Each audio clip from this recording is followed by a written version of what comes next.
Start. देश की आधी आबादी के लिए यह सचमुच जश्न का समय है। राष्ट्रीय रक्षा अकादमी एनडीए ने पहली बार 17 महिला सैन्य अधिकारियों को स्थायी कमीशन प्रदान किया है।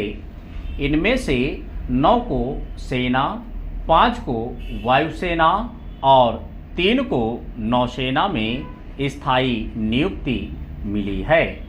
आज़ादी के बाद हमारे सार्वजनिक जीवन के कुछ ऐसे कोने थे जो आधी आबादी की पहुंच से काफ़ी देर तक दूर रहे और यह बात लोकतांत्रिक हिंदुस्तान के मानस को लगातार उद्वेलित करती रही।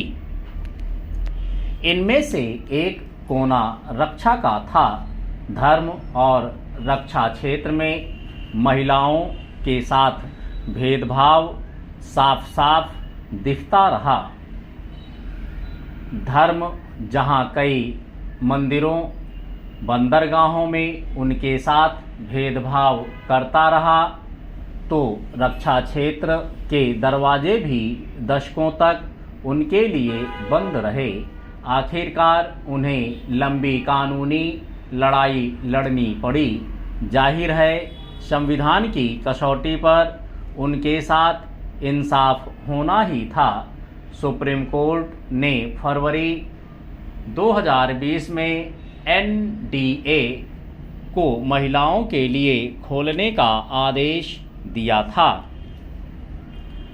अपने फैसले में आला अदालत ने साफ साफ कहा कि सामाजिक धारणाओं के आधार पर महिलाओं को समान मौके न देना अस्वीकार है।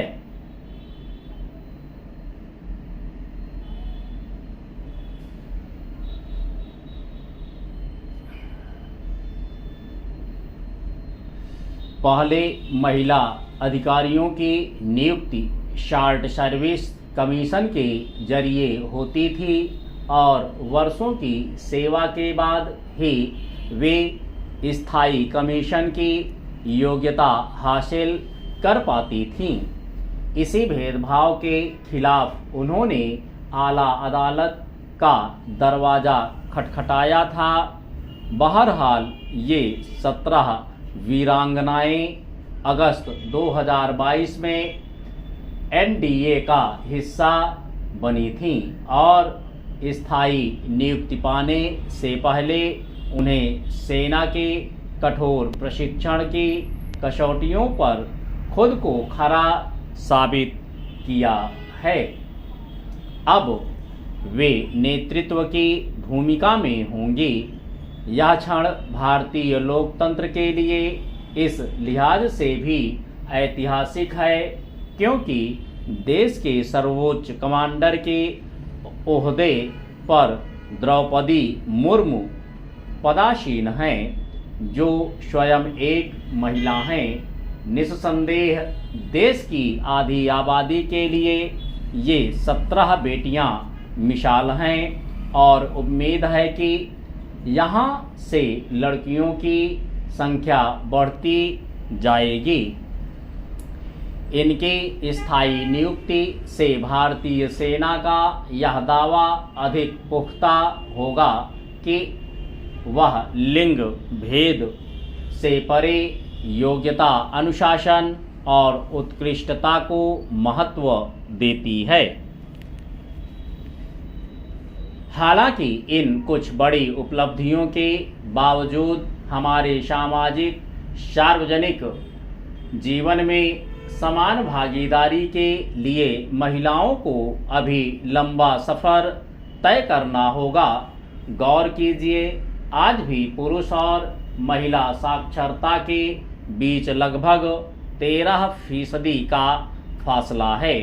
भारतीय महिलाओं ने नागरिक जिम्मेदारी निभाने में पुरुषों की बराबरी कर ली है, बल्कि उन्हें पीछे छोड़ दिया है। मगर विधायी संस्थाओं में सम्मानजनक प्रतिनिधित्व के लिए वे अब भी राह देख रही हैं। समाप्त।